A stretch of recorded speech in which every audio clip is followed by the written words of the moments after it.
Shalom Bapak Ibu Saudara, selamat pagi. Bacaan kita hari ini sudah sampai di kitab Imamat pasal 25, 26, dan 27. Pagi ini kita akan merenungkan bagian firman Tuhan di Imamat pasal 26 ayat 1 sampai 4 yang berbunyi demikian. Janganlah kamu membuat berhala bagimu dan patung atau tugu berhala janganlah kamu dirikan bagimu.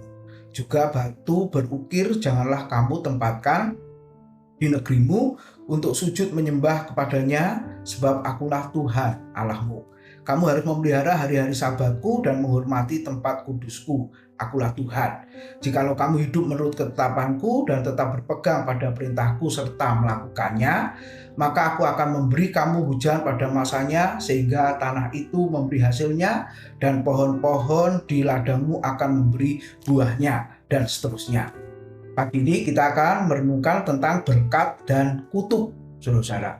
Nah, di dalam Perjanjian Lama, kitab Taurat khususnya itu diberikan kepada bangsa Israel ketika mereka masih ada di padang gurun. Firman Tuhan memberikan pilihan, memilih berkat atau memilih kutuk. Biasanya kalau pertanyaan ini diberikan, selalu dijawab semua pasti menginginkan berkat. Tetapi saudara-saudara, faktanya adalah banyak orang yang memilih kutuk secara tidak sadar. Kenapa saudara?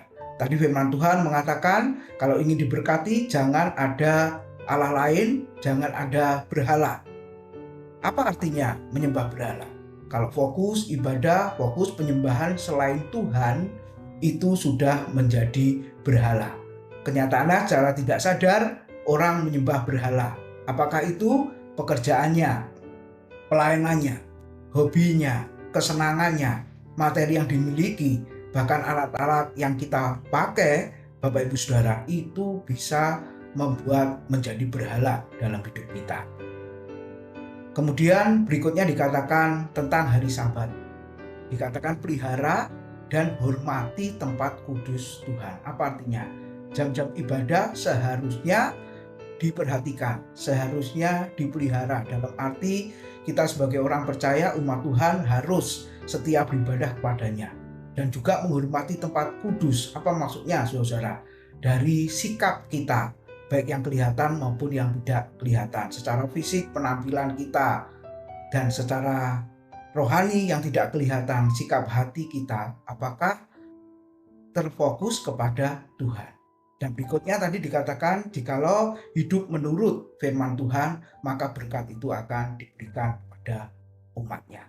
Tapi kenyataannya orang percaya tidak hidup sesuai dengan firman Tuhan. Dan akhirnya yang terjadi terkutuklah. Itu ada di dalam kitab Imamat pasal 26, saudara, ayat yang ke-14 dan seterusnya. Nah, apa maksudnya ketika kutukan itu datang? Ketika umat Tuhan tidak mentaati apa yang diperintahkan oleh Tuhan di ayat 1 sampai dengan ayat yang ke-4. Nah, buktinya seperti apa, saudara? Kalau kita ingat kitab Hagai, di situ sangat jelas kapan kutuk itu diberikan umatnya ketika tidak memprioritaskan Tuhan dan pekerjaannya. Firman Tuhan mengatakan rumah Tuhan tetap menjadi reruntuhan, saudara, tapi rumahnya sendiri direnovasi dengan sebaik mungkin. Dan akibatnya kutuk diberikan kepada umat Tuhan. Digambarkan menabur banyak tetapi menuai hasil sedikit. Makan tetapi tidak menjadi kenyang. Minum tetapi tetap haus. Dan ketika dikatakan berpakaian tetapi tetap kedinginan. Dan bekerja untuk upah, kata firman Tuhan, upahnya dimasukkan ke dalam budi-budi yang berubah. Dan firman Tuhan dengan tegas mengatakan perhatikanlah keadaanmu. Sebab itu kalau kita memilih berkat Tuhan, kita harus mau mentaati Tuhan dan memprioritaskan Tuhan dalam hidup kita. Selamat pagi, Tuhan memberkati.